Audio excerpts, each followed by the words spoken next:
abantu batwika imibiri yabo kugira ngo base nk'abazungu.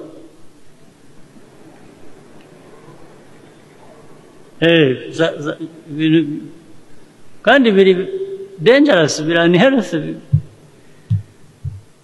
Njya mbisoma berekana ko bitera abantu indwara zitanoroshye. Ugasanga nibyo barimo ukagira ngo wenda bazanye isabune cyangwa bazanye amata y'abana cyangwa bazanye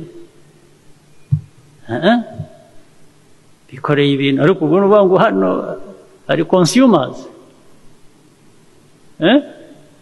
Ubu priority kaba kwitukuza.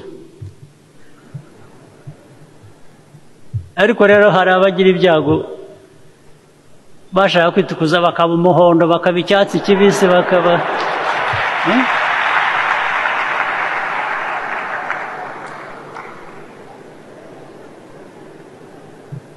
ugasanga umuntu asigaye asa n'umukororombya.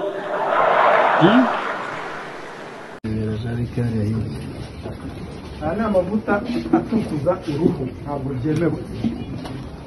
Ibi ntibyemewe. Aya ni amavuta atemewe ku isoko, muyafotore neza.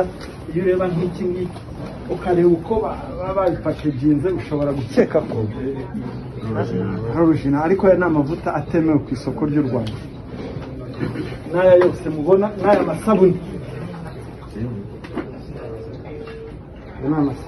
Mu mubiri wacu tugira cells zikora melanine. Melanine nizo ziha uruhu rwacu ibara runaka, n'amaso yacu kuba yagira ibara runaka. Melanine nizo zibigiramo uruhare. Izo cells arizo melanocyte nizo ziri responsible ku kurinda ingaruka z'izuba, kurinda kanseri y'uruhu, zinakurinda n'izindi ndwara nyinshi zifata uruhu. Iyo witukuje rero uba uri kwica izo cells, ingaruka zikaba gutwikwa n'izuba byoroshye. Niyo mpamvu umuntu wese witukuje iyo agiye ku zuba hari ukuntu rimubabura, rituma azana amabara, ugasanga afite amabara ku ruhu, uruhu rukangirika. Ikindi